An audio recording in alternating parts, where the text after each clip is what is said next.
Welcome to The Stacks, a podcast about books and the people who read them. I'm your host, Tracy Thomas, and today I am thrilled to welcome Sohla El-Waylly to The Stacks. Sohla is a chef, beloved food personality, and restaurateur. Her first cookbook is called Start Here: Instructions for Becoming a Better Cook, and it is truly one of the best cookbooks I have ever read and ever cooked from. It's a New York Times bestseller aimed at home chefs of any skill level who are looking to improve their technique and learn the fundamentals of cooking. I have learned so much from this cookbook. Sohla and I talked today about how she created this fantastic book, food-related New Year's resolutions, and racism in the world of cooking. As a reminder, our book club title this month is Erasure by Percival Everett, which I will be discussing on Wednesday, January 31st with our guest, Zach Stafford. Everything we talk about on every episode of The Stacks can be found in the link in the show notes. Listen, it's a new year. It's a perfect time to join the Stacks Pack at patreon.com/thestacks. That is our community over on Patreon for people who like the show and want more bookish fun. When you join, you earn perks like our virtual book club, access to our Discord, plus you can join our amazing brand new mega reading challenge, which is 52 book prompts that are super hard and challenging and fun and will encourage you to read more and read more diversely. Plus, from now until the end of January, you get access to the Stacks Reading Tracker, which is one of my favorite perks that we only offer for a limited time every single year. It'll help you reach reading goals and even just get into a better practice of reading. And the most important part, at least to me, is that if you join the Stacks Pack, you get to rest assured knowing that by joining, you are making it possible for me to make this show every single week. It's all of that for just $5 a month. So head to patreon.com/thestacks and join the Stacks Pack. Shout out to our newest members, Maya Williams, Samantha Crockett, Amanda, Gina Nicole, Kelly Tommen, Hannah Twillman, Olivia Bush, and Chrissy Whitley. Thank you all so much for joining the Stacks Pack, and thank you to the entire Stacks Pack. I could not do it without you. All right, now it is time for my conversation with Sohla El-Waylly.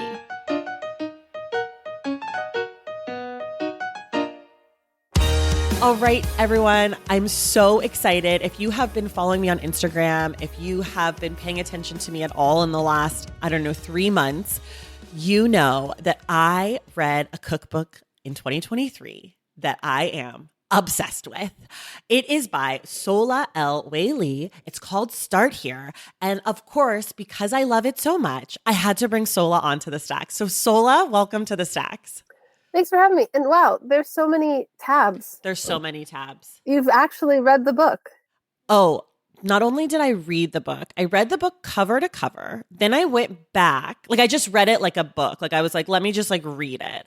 Then I went back and I was like, okay, well, what were the recipes that were exciting to me? So then I went back through all of the recipes and I flagged every single one that I was like, let me cook. And then that first week I cooked 6 of the recipes in 2 days. Out of here. And then a few days, I've cooked a few more since. So I think I've cooked 9 of the recipes. I'm planning on cooking something tomorrow from the book. I love it. I'm obsessed with you. So that's why you're here. This is just me fangirling over you and the book. But for people who have not read Start Here yet, can you just tell them in 30 seconds or so about the book? Well, first of all, most people make one recipe maybe. So most people are not cool like me. Clearly. The cookbook, I think, is for someone of any skill level who just wants to know more. Because I kind of give you little deep dives about technique and science. And so if you are a total beginner, there's something in there for you. And if you're a seasoned cook and you just really want to level it up, there's something in there for you. So yeah, I don't know. You describe the book for me. You've probably read it more than me lately. I'll describe it for you. This is a cookbook that I agree. It's for anyone. However, I will say as a pretty good cook, I will say if you're brand new to cooking, you will have to do a lot of the recipes multiple times. It really is something that if you're new, you're going to want to get your skills together on this book, which is why I love the eggs chapter, because I'm like, yes, eggs are cheap. You can fuck them up. Mm-hmm. And I think what I really like about the book and what I appreciate is that you do a great job of explaining the why behind things, which I find really helpful because I don't actually know why I do a lot of things in the kitchen. Just someone told me to do it. But the example that I've been using for people is you talk about heating up the pan and then adding the oil later. And I know that some recipes, they tell you to do that. Some recipes, they don't. And you explain why, which of course, as soon as I say this, everyone listening is going to be like, this is so obvious, but the reason you do it is because if you're cooking something at really high heat, you want the pan to get hot, but you don't want to start cooking the oil because then the oil might burn. So you add the oil in right before you add the food, which of course makes so much sense, but I just never knew why. And so this book has had so many aha moments for me. That's wild. I don't even remember that. Oh, it's in the it's in the hot heat chapter, like with the steaks and the spatchcock chicken sense. chapter. That makes sense. Yeah. You know, it's been so long. I've go. forgotten what's in it. Well, I haven't. I think about it every day. I'm like, what can I learn from this cookbook? Will you explain folks how it's organized, like the 10 sections and just a little bit about like the concept of the book? Well, each chapter is focused on one technique.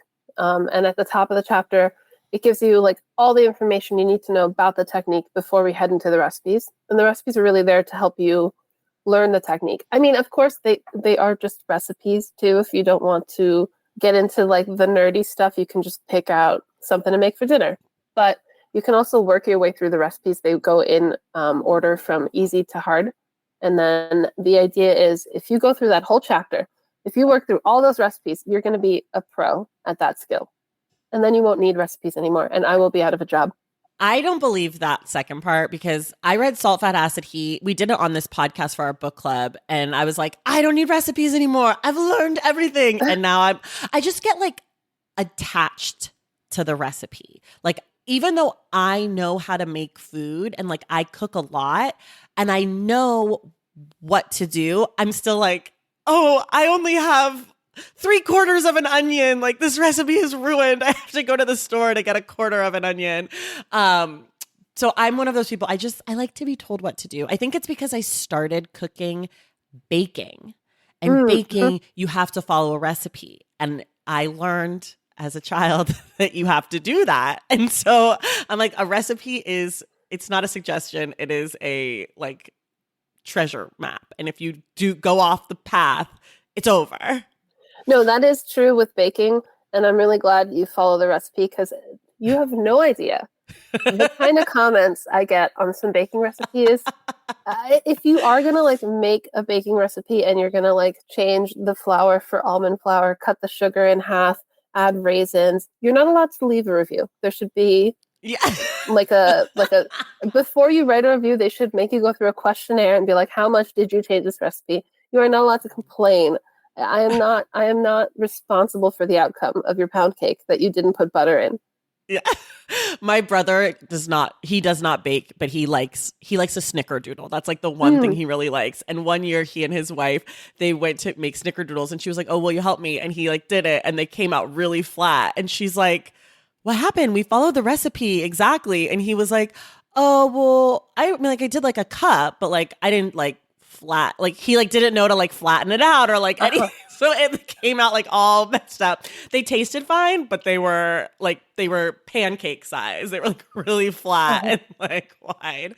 But speaking of baking, in this book, we get 50-50 cooking and sweets. You are my hero. I keep forgetting about that. Like I'm bearing the lead. I feel like, well, I mean, I don't know. It feels like revolutionary to me because so many cookbooks don't do that. It's like you get, 90% cooking, savory food, and then you get like a cake, a cupcake, a muffin, and a cookie at the end of the book. Mm-hmm. And this book is really like, we get some candy making, we get homemade sprinkles, which that's on my to-do list. Well, I think that those techniques, all the baking techniques are really important. Even if you don't want to bake a lot, learning those core sweet and savory techniques will make you better at both.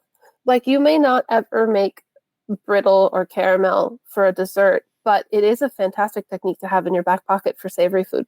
Savory caramels are like, whoa.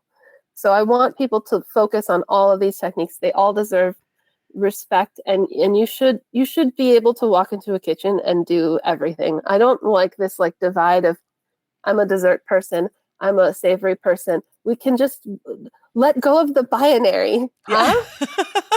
That's right. Free your mind, people. Mm-hmm. You can do it all. And I think like, I mean, correct me if I'm wrong, but my sense is that sort of divide is much more common and like precious in kitchens like for restaurants. Mm-hmm. I think most people that I know who are at home cooks, we sort of do it all Mm-hmm. because I mean, there are people who are like, I don't really bake, Mm-hmm. but even those people probably like make a chocolate chip cookie here and there. Mm-hmm. Yeah, in kitchens, it's very strict. I started out on the savory side. And then when I started out, this is wild to me because I did not start out that long ago, like 15-ish years. And back then, I was often the only girl. Wow. It's like, whoa, the world has completely changed. Now it's like 50-50 in most restaurants that I walk into. But I was often the only girl. So they would, if they didn't like, I don't know, if someone was short on pastry or they just like didn't know what to do with me, they'd be like, go over there and roll truffles because you're a girl, so you should know how to do that. It was just assumed that because I was a girl, I should do pastry. And it really pissed me off in the beginning because I wanted to be like, hey, I'm a girl, but I can use knives. Yeah. But ultimately, it ended up being kind of a good thing because I ended up being able to do everything. And I had a lot more opportunities. So I actually was a pastry chef as well as a savory chef. And when I worked as a professional pastry chef and I developed my own menus, I incorporated a lot of my savory skills in there. Like half of the desserts had vegetables on them, which annoyed some people, but it's cool now.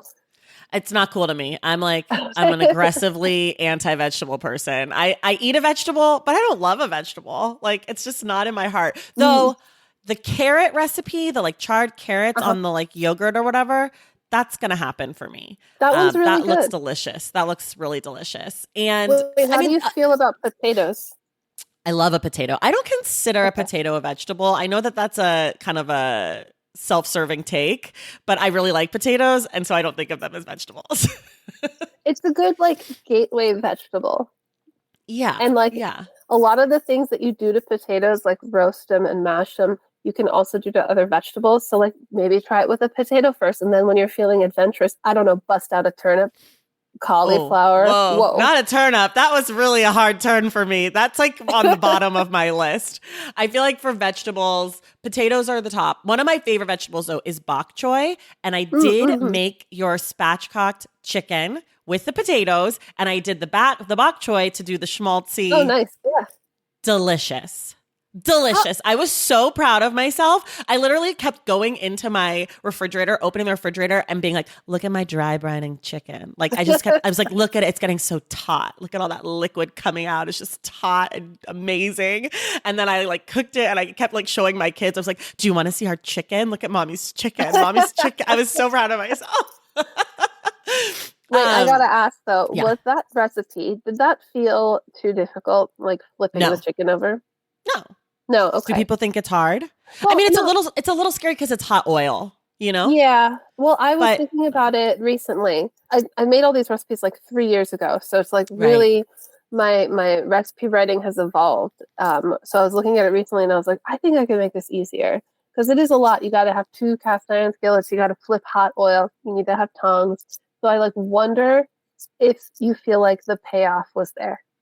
Oh my God, yes. It was like the greatest recipe. I felt so proud of myself. Okay. I have to tell you, like, it was just like, I think one of the things about like at home chefing that has become really popular is that everything has to be easy and able to be done in 30 minutes. And while as a mom of 2 4-year-olds, who has her own like job and company, and like I'm busy, my husband works out of the house, like, it's not like I'm sitting around all day cooking. There is a lot to be said for making something that took time and effort and energy that I can be excited about. And so that's one of the things I really appreciate about your book is that like some of the recipes are really easy and quick, but some of them like do take time and you have to think about them and sort of plan. And it's a little bit challenging in a way that I really appreciate, because if I am going to cook and I'm not just going to make like pasta with butter on it for my kids, like I do want to feel like somebody clap for me. I did it, And so I really like that about that recipe. It's like I made this on a Wednesday. I know it's a Monday chicken, but I got started late. So I made it on Wednesday. But like I really was like, wow, I made this. And it only took an hour day of, but like I was like, wow, I really did this like great, nice dinner. And so I'm actually really grateful that there was a little challenge and like a little, balancing all the timetables and everything, which you lay out really well in the book. No, that's nice to hear because it's something that I constantly struggle with because it does feel like everybody wants everything to be like one pot, one sheet tray, 30 minutes. And you are very like, I just don't like to cook like that. I didn't grow up Yeah. eating like that. Like, I grew up eating traditional Bangladeshi food, which means there's like 8 things on the table every single day. Right. So Wow. it is like I feel like I'm constantly going through this thing in my head like, is this too hard? Is this too easy? Is it even representative of my food perspective anymore? Well, Um, that's what I guess that's sort of my question, which is like, how do you know what makes a recipe good?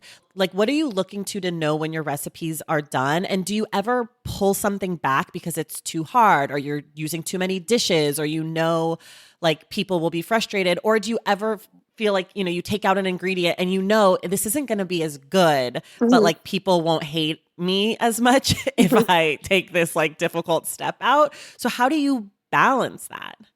Well, it is if you have unlimited resources, like all the time, all the equipment, and all the ingredients, it's very easy to make delicious food. It really is. Like you give. It's like kind of like we do this. Pam and I do this thing with like New York Times mystery menu, and we do have a 1 hour budget, like time budget, but there's no other budget. So we'll just be like, hey, let's get caviar and truffles and bone broth and all this stuff. So it's like pretty easy to make stuff delicious. So I Right. think a good recipe is when you can take like 5 ingredients, like really give. I like to give myself some kind of restrictions, like I cannot use this piece of equipment for this recipe. I think it is Mm, kind of magical and really impressive when you can take a few things and a limited amount of time or resource and make something fun happen. But I do like to give myself like one thing. So if a recipe doesn't use a lot of equipment or ingredients, I'm going to let myself have time.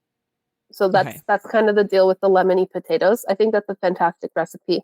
Doesn't have a lot going on, but it takes some time in the oven, you know. Mm, And then on the other hand, if it's like fast and doesn't have a lot of equipment, maybe it'll have some fun ingredients. So there's like it's like I guess striking this balance to make something work for the majority of folks. But I and would love who to make a cookbook that's just all hard recipes. I see, I would be into that. I think like, I mean, so the way that I actually came to your work was a few years ago, I think 2021. One of my good friends, she used to work at the Infatuation and now she owns like a little shop called Big Night in New York City. And Hmm. she and I were like hanging out and I was saying, we're doing Thanksgiving. What do you think? Whatever. And we're talking and she's like, well, why don't you spatchcock your turkey? And I was like, I'd never even heard that word before. And she's like, you cut out the thing, you break the thing, it's flat, like whatever. I was like, Catherine, there's no way I could do it. She's like, listen, there's this woman, her name is Sohla El-Waylly. She has a video on it. Just watch it and see. And I watched your little video and I watched you maybe on like the Today Show, maybe talking about it or Mhm. something, like 10 times. I ordered my turkey. I made the guys at the Whole Foods do the actual spatchcocking Oh, because I was nice. too scared to Yeah. do it. But I cooked the turkey. It was the best turkey I've ever had in my life. And I was like, whoever this woman is, she is my new hero. I just like and the reason I'm saying that is because it seemed really hard to Mhm. me. Like I had failed roasting a full turkey so many times. Not fail, but like just not great, you know? And I was like, this is really hard. I'm going to try this new thing for Thanksgiving. Like, who knows? See if Catherine's an idiot or not. See if this solo woman's an idiot or not. You both pulled through amazing for me. And it, again, was like that feeling of accomplishment in the kitchen. And like, for me, I just think that's really important because I'm not a chef. I'm not a cook. Like, this is something that I like to do for fun. And so if the recipes don't have that element of like, exciting fear and maybe you're gonna fail, I don't know, it just feels like very lackluster. Mhm. But that's my intro to you. So I associate you with spatchcocking, and so that's why I wanted to start with the chicken in this book, because I was like, worked with the turkey. I love that because Thanksgiving is my favorite holiday, and I would really like my goal is to usurp Martha Stewart as the Queen of Thanksgiving. I don't I know love how to this. do this, but I'm putting it out there. Okay, I am a foot soldier on in this for you. I will lead anybody anywhere. I'm with you because I don't love Thanksgiving, but I love everything I've ever made that you've made. So if you're leading the way on Okay. Thanksgiving, you could take me. You could take me to the Thanksgiving promised land. I didn't do Um, anything for Thanksgiving this year because of the baby. yeah. But I'm so ready for next year. The recipe Okay. development has begun. Like Oh my God, I Martha can't needs wait. to watch out. She needs to. She's had her time. We like her fine, but she's had her time. Wait, I want to ask you about the baby, if that's all right. Yeah, Which totally. is, how has having, you have a 3.5 month old child, how has that changed how you think about food, feeding people? Has it changed that for you? I know with 3 months old, maybe, they're not eating like food yet, but they will be. And I'm just wondering if like it's shifted how you think about feeding people. It actually really has. I've been great at like I can feed other people. I can have you over for a dinner party. I can do something like that, like elaborate, but I'm really bad at actually feeding myself. Mm, And I get a lot of like it's like one of those things like when my husband is home alone, he will make himself food and eat properly and be a grown up. But when I'm home alone, I won't eat anything or I'll just same. have popcorn. There's like all this guilt for me around, like I think it's a girl thing. It's like we're trained that we don't deserve a good meal Mm, and we don't deserve to really feel full. mm-hmm. And when I was pregnant and now that I'm breastfeeding, I really have to nourish myself because that's what's feeding the baby. And it's made me really think differently about food. So Mm, I tell myself like it doesn't matter if no one's home. I have to make sure like I eat breakfast, I have lunch. I need to make sure that I'm getting my nutrients in for this baby. And it really made me realize that I was eating so poorly that wow. it was scary. It's really scary because people assume that when you have an eating disorder, you're going to be really thin, but that's Mm, often not the case. right. So you don't really know what's happening in someone's mind or body based on the way they look. Yeah. So I feel like I'm Yeah. dealing with a lot of that now. I'll be interested to watch your journey as a food person and a parent because I feel like so much has changed for me about how I think about food and cooking, but also like the pressure of food for, I think, specifically moms Mm-hmm. is really intense. And there's so many people online who have so many opinions and share them, not like in the comments, but just like, this food person or this, and like having your baby eat this and have it, and like all of that stuff. So I'll be really interested to watch and see how, if at all, like you talk about it or if at all it comes up for you. And like, because kids are hard. Mm-hmm. Everyone's like, oh, just give them a lot of food and they'll eat everything. I'm Uh-huh. like, okay, my kids were eating like curry powder, this and that. And now they're like, if it's not a quesadilla, it's not happening, lady. I Like, know so I'm I've just, heard this. Yeah. After something yeah, happens after two and they just want to fight you on everything. yeah, it's called they get a personality and they Mm-hmm. get opinions. And Mm-hmm. the most important thing in the world to them isn't food, even though that became the most important thing in the world to me with kids was like feeding them. Like that's what I cared about more than anything else. And now I've gotten to the point where I'm just like, okay, I like quesadillas. I eat a microwave quesadilla almost every day for lunch, speaking of not feeding ourselves well. And so I'm like, quesadillas are fine. Well, I was a really picky eater Yeah, and it I am worked out too. fine in the Yeah. long run. Well, I know your book's full of not picky eater food, so I feel like you've definitely broadened your palate. I'm still working on it. I want to talk about the organization of this book visually. There are some sections where you have like pictures, like these grids where it shows you like Mm-hmm. each step, what it's supposed to look like. And then there's also like more traditional pages where you just have like a picture of the meal or the dish or whatever. What was the impetus behind doing like the grid pictures? Well, I knew initially I wanted to make sure in each chapter that one key recipe was going to have process steps like that for you to help you visualize the technique better. But we actually shot everything in our home. Mm. And when we were like in the process of shooting, we were like, oh, we're cooking it right now. Let's just like shoot all of it.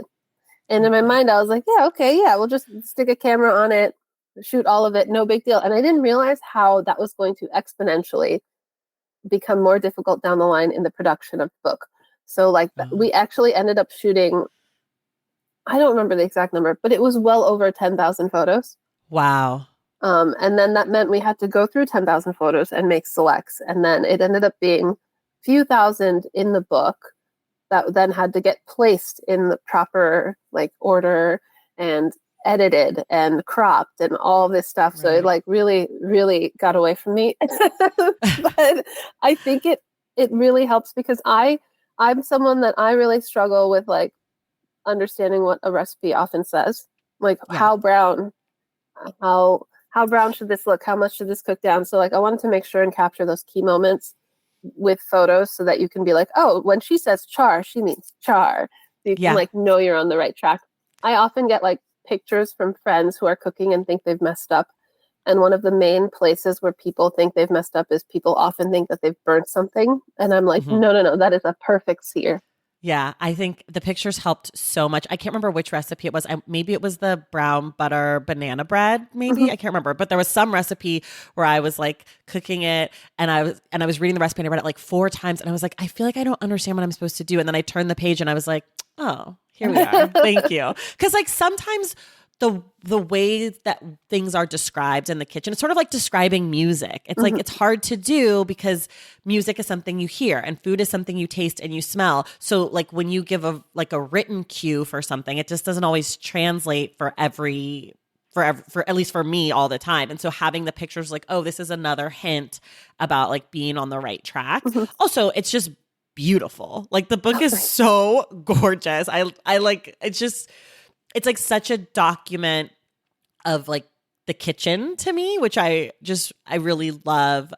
I love the book. I'm like, I just love Thank you. it. Um, Well, that's because of Laura Murray.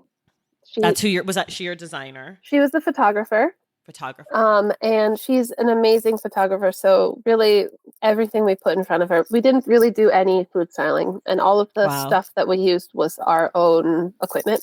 She's just like so amazing. A lot of people try to rip off her style. Like now that you've seen the book, you're Mm, going to notice it, other people trying to do it, but she's technically able to capture every single detail with so much precision that it doesn't really matter what else is happening. But we also had yeah. an amazing designer, Chris Cristiano, who I worked with at Bon Appetit, and he's currently like the visual director for Netflix. So Oh wow. I feel very lucky that he said yes. This is like, Yeah. I mean, yeah, it's just so beautiful. I think like two really good people then because they pulled it off. mhm. Um, how do you have your recipes tested? Mm. Who tests them? Someone besides you? Do you test like how many times before you're like, okay, we got it? Well, I'll work on the recipe until I feel like it's good, until it's done. And then both my husband cross-tested everything, as well as an outside cross-tester, Ali Slagle. And for the cross-testing process, what they do is they cook through the whole recipe, and they'll take note of everything. Like they'll make sure that the quantities are correct, that like that 4 potatoes do equal 1.5 pounds or whatever I wrote, that it actually took 8 to 10 minutes to sear something.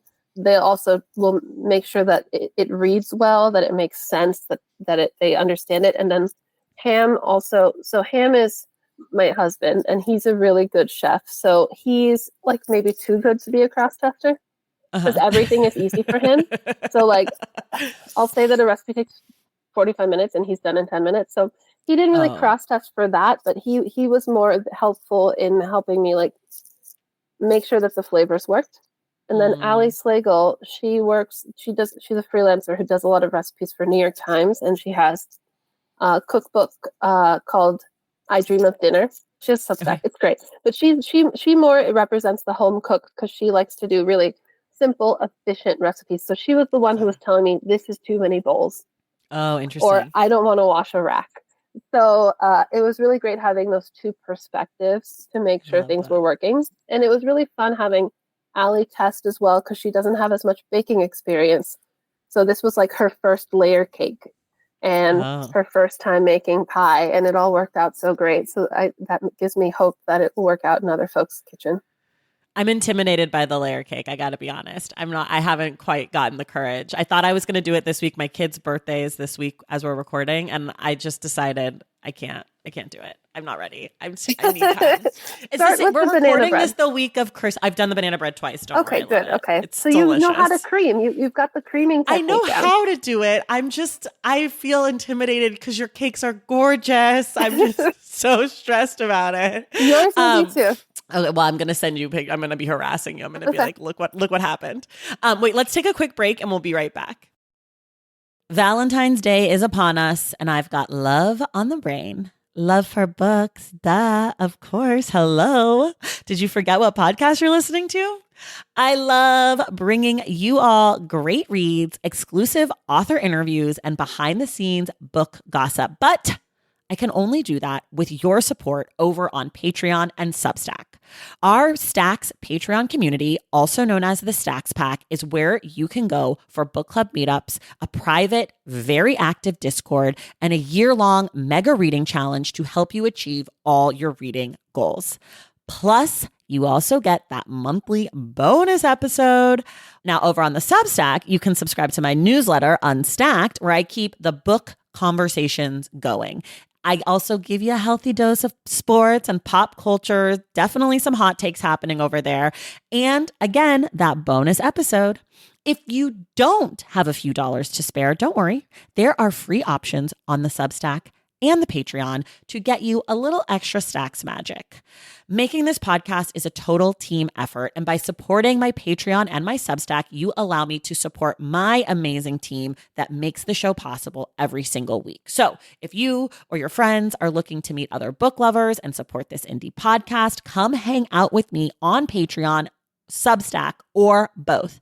I would love to have you. And since we're talking about love, you can gift subscriptions to the Patreon and the Substack for that special reader in your life. For the Stacks Pack, head to patreon.com/thestacks. And for the newsletter, head to tracythomas.substack.com. And also, there are links to both in the show notes. Okay, see you in the Stacks. Okay, we're back. So I mentioned we're recording this at the end of December, but this is airing in January. And one of the reasons I wanted to do this in January is because new year, new you. I'm going to start cooking. I'm going to cook more, cooking resolutions, food, etc. What do you say to new year, new you cooks? What advice do you have for them? What are your thinking about people who maybe made resolutions to cook more, cook at home more, eat out less? I don't know. I've heard all of them. Eat more vegetables, me. Every year, my same resolution never works. I think the general thing for all resolutions is to be practical. You know what I mean? Like, I don't think you're going to be able to be like, I'm never ordering out again. Right. Or I'm going to become like a vegetarian overnight. I think it should be like simple, executable things so you don't disappoint yourself. Kind of like when you're starting working out.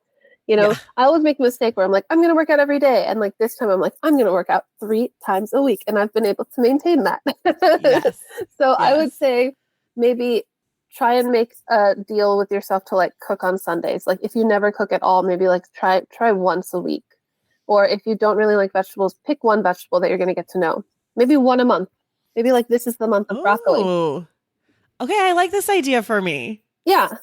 Broccoli is a great one to start. Broccoli is like very diverse. You can do so much with it. I like broccoli. Broccoli's one I'll eat. Broccoli is a fantastic vegetable, and you can learn a lot of culinary techniques with it because it does well charred, it does well steamed, it does well sautéed. It's a great soup. So I don't know. Keep it simple, keep it chill, and like equip yourself. I'm feeling inspired by one vegetable a month to really get in there with. I got to find the right ones though. Cause like I tried to cook with leeks a few times. And let me tell you, I don't like leeks. Leeks are gross. And it really upsets me that you can't eat most of it. I don't know. I made up a recipe. I saw a recipe online and then they didn't actually put the recipe, but I couldn't find it on their website. So I was like, I'm just going to try. And it was not great. But also it could have been great if I had the recipe, which is why I'm not going to name the chef or what it was, because I don't want them to feel bad about themselves. Cause I did the thing like, I'm going to take raisins and add it to this because I didn't fucking know. Yeah. I do like that advice though, like starting with something really manageable. I want to ask you, so you're also, people know you from a lot of your like online content. You make videos. You were formerly at Bon Appetit famously, which I do want to ask you about. But before I get to that, what for you is the biggest difference from online video content and the book? And did you have a preference? Well, online video content is very fast. the best videos are the shortest ones. So you end up losing a lot of nuance and detail, and Mm, end up like you can't get in there and really explain to someone why are you creaming this butter and sugar. So I like that with the book you can like really get into the nitty gritty. And also with online content, unfortunately, the thing that really sucks about it is everything's got to be like trendy, and you got to put a mm, million herbs on something, and you need to think about how it looks more than often how it tastes. You really start right. with like the title and the look of something for online content. But with the book, you already bought the book. I can give you real recipes that are going to actually be helpful in your kitchen, and not worry about what's trendy. So that is like kind of the thing that I really don't like about online stuff. But you have to do both these days to, like, I have to give you trendy, fun recipes with too many herbs online in order for you to buy the book with the recipes that you'll actually be able to make. So the recipes in the book, I think, don't look as like sexy, but they're practical because real food isn't meant to be photographed, you know? Right. When you were writing the recipes for this book, were you challenging yourself in any ways? Like, were there recipes that you had to work on a long time before you were ready to put them in the book? Or are these a lot of like your staple recipes because it's more about like technique? Well, I guess the challenge was really to have the recipes both teach a technique, try it to have it be like interesting and delicious, and also have global representation. Mm. So that was hard balancing all those things. There was a lot of spreadsheets all over the apartment. I'd look at it every day and be like, we're missing a taco. So Right. that was really what was Right. hard. It was like putting together a puzzle. Is there anything that's not in the book that you wish you were able to find a place for? Yeah, there's a lot. I can't think of anything now. There are like obvious things that I miss, like why isn't there a burger? Oh yeah. Like I wish I had that in there. I really wanted to put fried chicken in there. It's something that we make a lot, but I actually cut out the whole frying section because Yeah. it's not an essential technique for the home cook. But I as a Bangladeshi, like culturally, we deep fry like a lot. Oh, okay. So, I'm scared of frying. So can you do a frying cookbook? Because I feel like I would trust you to take me to the oh, a frying whole zone. book on frying sounds so fun. I don't think my Yeah. publisher is going to be into that. Well, tell them that I, a book person, think that it's missing on the market. Okay. Who's your publisher? Not Knopf. I love Knopf. Let them know we Okay. need a frying book. Okay. Tell them I said so. I love frying stuff. I could do it all day. I'm scared. I'm scared of hot oil. I'm just like, I'm such a scaredy cat. I know that like real chefs, you all have burns all over you. And, you know, the people who do the ovens, they have just the scars on Yeah. their wrists. I'm like, no, I don't want to get hurt. You know what I think it is with burns and with cuts? You just got to get a few and then get over it. And then you don't feel them anymore. I like burned myself yesterday. Ugh, no, I'm too much of a baby. Wait, so can I talk about something mom related? Yeah. So since I'm breastfeeding, I have like huge boobs that I'm not used to. Oh, did you burn your boob? Yes, Oh on my the pods because I'm not used Ow! to them like protruding so far. Oh Um, my God. so we're working on that. See, it's hard being a mom. It It's like is, yeah. shit like that. None of the books are like what to expect when you're expecting. You're gonna burn your Uh-huh. boobs because you're breastfeeding and you're at home, you're cooking. Yeah, that's actually incredible. I'm sorry though. I'm sorry that you hurt yourself. But yeah, that's my fear about frying. It's like seems too dangerous, too hot. Like when I was reading your sugar candy chapter and it was like sugar is hot. I was like, oh, can't cook any of these things. Might get burned. Like Sugar, terrified. sugar's much more dangerous than a deep fryer. I, Yeah, well, I, that's what I read. I didn't know that. So now I don't I can make caramel, that I do, but more like a caramel sauce, but I don't know. I feel like it's high anxiety now. I wanted to do the popcorn, but you can we'll do it. see. You can do it. You think Just so? just make sure the kids aren't like. That's really important. Get everything cute out of the apartment. You don't want like a Yeah. kid running in the way while Right. you're playing around with hot sugar. But Yeah. just get a few burns. You'll get over it. Okay. I Uh-huh. don't know about this. We'll see. I'll report back, but seems unlikely. One of the things I love about the book, and as if you can't tell, a bit of a perfectionist type A person, is the get loose and the what went wrong section. So in for some of the recipes, you have these like little inserts or kind of like fun colors, and it'll be like get loose. And for example, there's like shortbread, and then there's like this crumble, and then you make these little shortbread bars, which I made, which were delicious. I did the jam with the rainbow sprinkles for my mom's birthday. What jam? And I did strawberry jam, the like Pop-Tarty ones. I did strawberry jam, traditional bottom, sprinkle topping, crumble with, I did like the jam powdered sugar topping. I did everything you said. Nice. Fucking delicious. Though my mom was like, these are too sweet. I'm like, that's fine. I'll eat them. She's like not that into sweets, but my kids wanted to pick what we made. So they were like, we want to make the, anyways, long story. But after that section, you after the shortbread, you're like, what went wrong? And it's like, it was too crunchy. It was too crumbly. And then you explain it, like what could have gone wrong. And then you have and then later you have like get loose, and it's like add chocolate to the shortbread or orange zest or whatever. And then you have like an orange creamsicle this or a lemon maple this. I'm making it up as I go. But where did those ideas come from? And both the get loose and the what went wrong? Well, that's really how recipe development works. The fact is there's just a handful of things out there, and recipe developers just, reassemble the same idea over and over and over again. So I want you guys to be able to do that yourself, get in there and experiment. Because when I was a kid, I was really, really, when I first started cooking, I was a kid, and I was really, really scared, and I needed to follow the recipe. Like how you mentioned earlier, I had, the 3/4 of an onion and running out to get 1/4 of an onion. I want people to like let go of that. It took me a while to let go of that, but it's going to be okay. So that's kind of why the get loose is there, so you can loosen up in the kitchen and have more fun. And then also I like what the hell happened section is nice, because I've had all those mistakes happen. And also because I'm online, I get a lot of feedback from folks who'll be like, what happened? This looks like this or that. And oftentimes you can figure it out. And if you can problem solve after you've made a recipe, instead of like giving up on the recipe, if you like think about what happened, try and figure out what went wrong, and then go back and do it again, it's going to make you so much better as a cook. You're going to really be able to understand that recipe inside and out, and it will help you in the future, even when you're not making that recipe, because a lot of the mistakes that happen are the same across a lot of recipes. Yeah. I fucked up the focaccia. It tasted fine, but I didn't let it proof long enough. But you had in that baking section, like the bread section, about proofing. And I didn't know that term. And like, I didn't know like, this is what it looks like when it's too long or not long enough or whatever. And so that was really helpful for me. So I got to do a second shot on my focaccia, because it tasted fine, because it's like, flour and water. Like it's going to taste like bread, and it had like oil on top.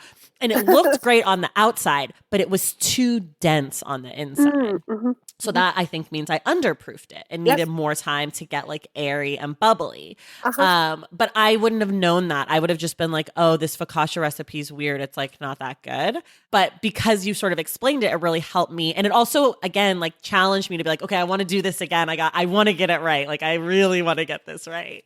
So I appreciate you, like, because I just don't ever think, like you're saying, I don't really ever think about like what went wrong. And I think one of the things that, again, appreciate about the book is like, it is teaching me a lot. And it's also teaching me how to think about cooking and like how to think about getting better at this skill set, as opposed to just thinking that it's like the recipe, or being like, oh, I don't like that recipe. So, because I feel like that's a lot of times what people do. No, like, that's what everybody does. And I'm like, most of the focaccia recipes are the same. Yeah. There'd be like a slight tweak in hydration, or the folding. Some people fold different. Yeah. But like all focaccias are the same, honestly. Well, after I fucked up the bread, I like sat there and it was for my mom's birthday. And I was like, see, something's wrong with this. Like I messed it up. So you see, like I didn't let it proof long enough. It's too dense. And she's like, it tastes great. I'm like, I know it tastes great, but it's wrong. It's wrong. And then I watched like 8 Instagram videos of other people making focaccia, being like, okay, that's what I'm looking for. Like, I got to do it again. And normally I never would have taken the time to do that. I just would have been like, I don't know how to make focaccia. It's not that good at home. I'll just go down the street to Mozza and get some, like I would have just been like, this is something you buy. This is something you make. What do you feel like was the hardest part of writing this book? And what do you feel like came easily for you? I mean, the writing. I just didn't like the writing. Yeah. I hate writing. I do too. It's horrible. But like, What's that quote? Like, I hate writing, but I love to have written. Yeah, I've heard that. I hate writing. I hate to have written. I like to read, which is why I'm not a writer. Uh, But yes, I do know people say that. They love having yeah, written. Yeah. it's something like when I like was looking back on, I think I posted on like my stories because I was making ghee with my mom. And then a bunch of people were asking me what the difference between ghee and clarified butter is. So I posted this like page from the book that explains it. Oh, yeah. And then I was reading it and I was like, who wrote that? Whoa, I wrote that. Those words came out of my brain. So it's like writing is such a weird thing because I don't know. I have no memory of it happening, but I just know that it felt terrible. Every step of it felt terrible.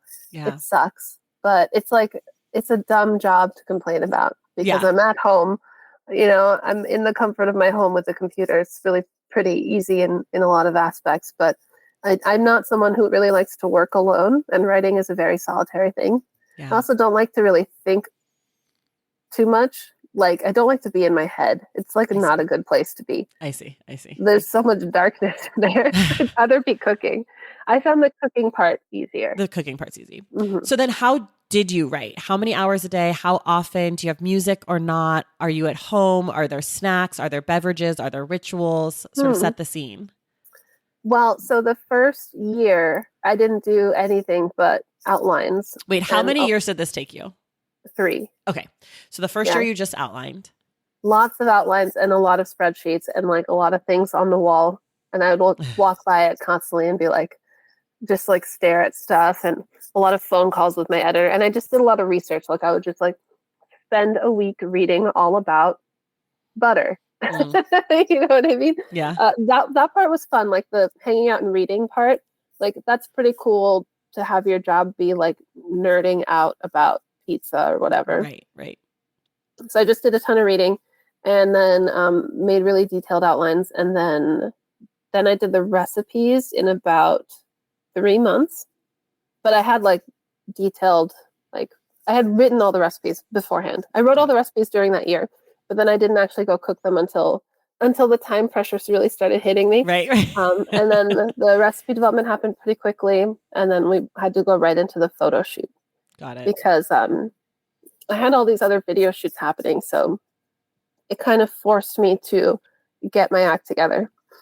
So the photo shoot was 3 weeks. And then after that, I had 3 months to finish all the writing before it had to go into post-production and editing. So all of the writing happened in like 3 months where I didn't sleep. I didn't leave the house. I didn't bathe. I mostly like wrote at night for some reason. That's like what works best for my brain. So I would just be writing all through the night. And then I would just like cry all day. Were there snacks and beverages involved in the writing? It's like just whiskey. Got it. Okay. Just like a lot of whiskey and pot. Okay. And tears. And then when I submitted my manuscript, I was like I've been burnt out before, but it was pretty bad. I was just like I couldn't like move or talk or do anything. So I had a whole month where my husband had to like escort me into the backyard and I would lie there and recharge. And then it was back to work. And then it was all the editing, design, post-production. And then it's like another full like 9 months for the printing process. Yeah. Right. You've talked about your husband. He's a chef. So this is, I guess, the age-old question. What's it like having 2 cooks in the kitchen? Great. Yeah. I mean, I've seen people talk about like how they fight in the kitchen. We don't fight in the kitchen. We get along really well in the kitchen. And there's video evidence of it on our like YouTube series. So it's very collaborative. And oftentimes what we do is we trade off, kind of like a relay race situation, because it's nice to have all the space to yourself. Yeah.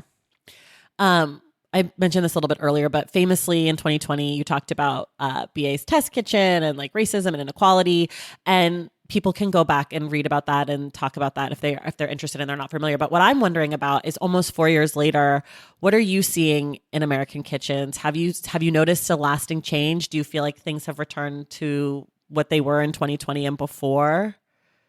Okay, I have a couple of thoughts on this. So I feel like a lot of outlets, like a lot of the big conglomerates, are doing more diverse recipes and accepting pitches from different people who they might not have before. And I think that's really cool, and that's really great.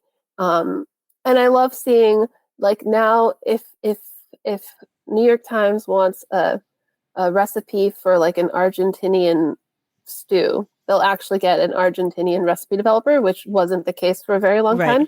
Right. So I think that's awesome. But I go on like Google Trends to see what people are actually searching for, what the audience is searching for, what recipes get the biggest hits. And that hasn't changed. Like in December, the top hits is just like 4 different recipes for prime rib. Right.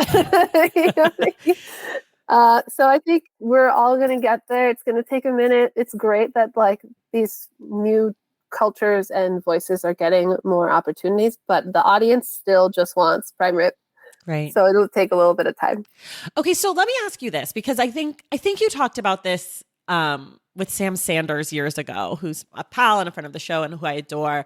But I feel like one of the things, and I talk about this a lot in books, like one of the things that has been frustrating for me as a Black woman and like person in books, which is also a notoriously racist, white-centric, people want the same bullshit space, is that I am now able to be like an authority on Black literature, but like I'm still not really like allowed to be an authority on like what white people are writing, or like, so I'm wondering if you're noticing that people of color are being given permission to, you know, maybe a Korean person is given permission to make an Argentinian stew.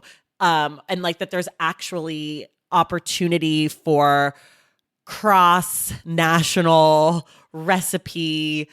Because I think to me, that feels like the real sign of diversity is like that we're all given the opportunity to do these things. And like, I understand cultural appropriation is a huge, big issue.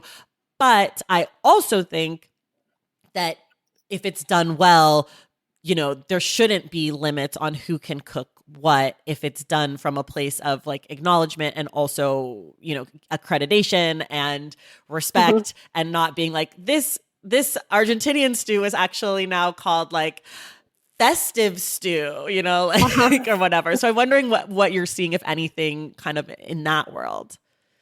So I was interviewed about this like when my husband and I had a restaurant that closed. It was like in 2016, and we felt really frustrated because people expected us to make food that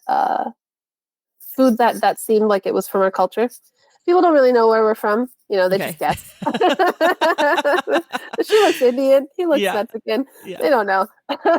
So we were really frustrated about exactly what you're saying. Like in restaurants, white chefs can make whatever they want, and they can be a respected authority on it. And I don't see anything wrong with that. I just want everyone to be able to do that.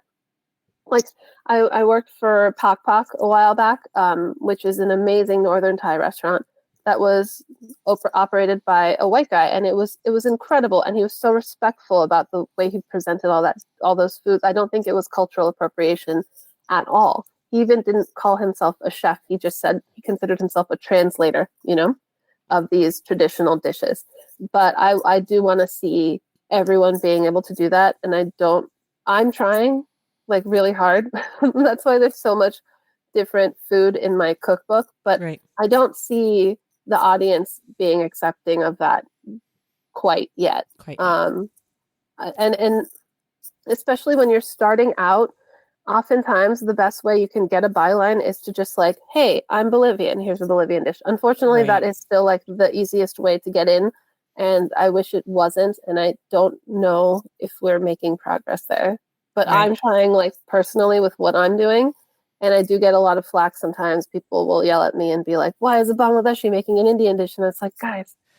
Right. You know, right. It's very frustrating. I feel like, so a friend of mine, he's a chef, and he's also like a designer. And one of the things he's really interested in right now is this like sort of, I live in LA, and the way the food scene in LA kind of is playing out is there's this like new sort of like hyperfusion stuff going on where it's like people are taking techniques and ingredients and mixing and matching and sort of like melting pot food, which I think like people might be more familiar with like like David Chang as like, but like he's not doing nearly as much as what people in LA are doing now. And I'm wondering like what your thoughts are about that, of like sort of just taking ingredients and techniques and mixing it up and trying to create new sort of non location specific food. Mhm. Well, it has happened like throughout history. Anytime people move somewhere, they take their food with them and it becomes part of like where they are now. And it's just happening now on this like really intense level because everything is like, we're just so global right now. Like Yeah. someone could be listening to this podcast across the world, and we've never had a time like that before. And I think it's freaking some people out, like I think I think it's incredible that you can learn any technique and get any ingredient anywhere, Yeah. but it is causing food to change at a rapid pace. And I think it is, some people are embracing it. I'm definitely on the side of like embracing it. We have this our pantry is so fun. It's like what I've always dreamt of my whole life. But I think for other folks, it feels like they're losing part of their heritage, and it's kind of causing this increasing nationalism in food. Interesting. As far as ingredients go, like how much were you thinking about what is available for people and like how expensive ingredients are and that part of all of this? Oh, I was thinking about it a lot. A lot. I wanted to make sure everything in the book you can make with whatever you can find at a local grocery store anywhere in the country. And I really did want to stick with affordable stuff. And the few times I ask you to buy something specific or expensive, I hope I explained why, like saffron, it shows up a few times because it's important to me. Zatar's in there as well. But I didn't want to make it too crazy because I do think it's kind of frustrating when someone gives you a book and there's like one recipe with preserved lemons and then you don't know what to do with it for the rest of the jar. Right. I think you also have like the steak one, which I made. You were like, you want to use, like, if you use this, like, be careful, do a good job because it's expensive. And I was like, thank you. Thank you. I always ask everyone this: what is a word you cannot spell correctly on the first try? Thorough. Ooh, it's an insane word. I despise that word. And then similarly, is there any food that you feel like you just cannot cook? Like you just cannot, you've tried it, you cannot get it. It's just like your like nemesis in the kitchen. Let me think. You're thinking a lot, which makes me think that maybe you can cook everything. No, well, I've just, there have been times where I've made something bad, but then like I'll figure it out eventually. Yeah. But I don't know if there's something that I've made but bad. There's no like, or like a technique, that you just cannot master, or like, what's like the thing that frustrates you most, I guess, in the kitchen? I guess, grilling can be tough. Yeah. It takes a minute to get your heat right. So if I haven't grilled for a while, that first time you light up the grill after the winter, it's always a little rough. Yeah. And then you got to get back into the groove. You get back into it. I don't grill. That's like the one thing I don't do. I've never tried. I don't know how to turn on my grill. We're going to get that down for you, hopefully for the next book. Okay, yeah, I need grilling next. I got Bricia Lopez's book, Asada, and so I made a bunch. It's all about Mexican grilling, and I made a bunch of recipes from that, a lot of them actually, and they're all really delicious. But I actually made my husband do the grilling part because I was like, I don't know how to grill. So I did all the prep, all the like marinade, everything, but I was like, okay, here you go. Good luck. Don't fuck it up, okay? Well, that's a good step. That's a good start. I'll get there. So my last question for you, or my last two questions for you, is for people who love Start Here. What are some other cookbooks you might recommend to them, or other books about food or anything that are maybe in conversation with what you've done? Well, I mean, I think the obvious one, Salt, Fat, Acid, Heat. Yeah. For sure. You got to get it. For sure. Everyone's already got that book, right? I know. Well, we did it on the podcast here. So if you were not listening in 2019, now is your excuse to get it, read it, and then come back and listen to our episode. And I also love Harold McGee's On Food and Cooking, which is more about science, and there aren't any recipes in it. But if you want to learn more about food science and technique, that's a good place to go. Okay, that's a good one. And then my last question is, if you could have one person, dead or alive, read this book, who would you want it to be? Oh, Maybe I never met my maternal grandfather. Okay. But yeah, that guy. Okay. I hear he liked books. Okay. I love this. I love this. Well, Sohla, thank you so much for coming on. Everyone, you can get Start Here wherever you get your books. It is big, beautiful, delicious. I can vouch personally for like 8 of the recipes, but by the time this airs, I probably will be able to vouch for a few more because I have my eyes on those carrots.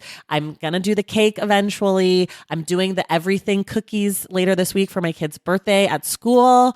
They want sprinkles and chocolate chips, and I might add some other things in there. I haven't really decided, but I'll keep you guys posted. Sohla, thank you so much for being here. Thanks so much for having me. This was fun. Thank you. And everyone else, we will see you in the stacks.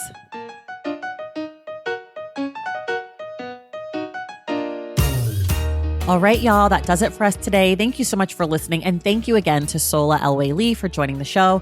I'd also like to thank Selena Medlantike for helping to make this conversation possible. Remember, the Stacks Book Club pick for January is Erasure by Percival Everett, which we will discuss on January 31st with Zach Stafford. If you love this show and you want inside access to it, head to patreon.com/thestacks and join the Stacks Pack. Make sure you're subscribed to the Stacks wherever you listen to your podcasts. And if you're listening through Apple Podcasts, be sure to leave us a rating and a review. For more from the Stacks, follow us on social media at The Stacks Pod on Instagram, Threads, and TikTok, and at The Stacks Pod _ on Twitter. You can also check out our website, thestackspodcast.com. This episode of The Stacks was edited by Christian Duenas with production assistance from Lauren Tyree. Our graphic designer is Robin McCrite, and our theme music is from Tigirigis. The Stacks is created and produced by me, Tracy Thomas.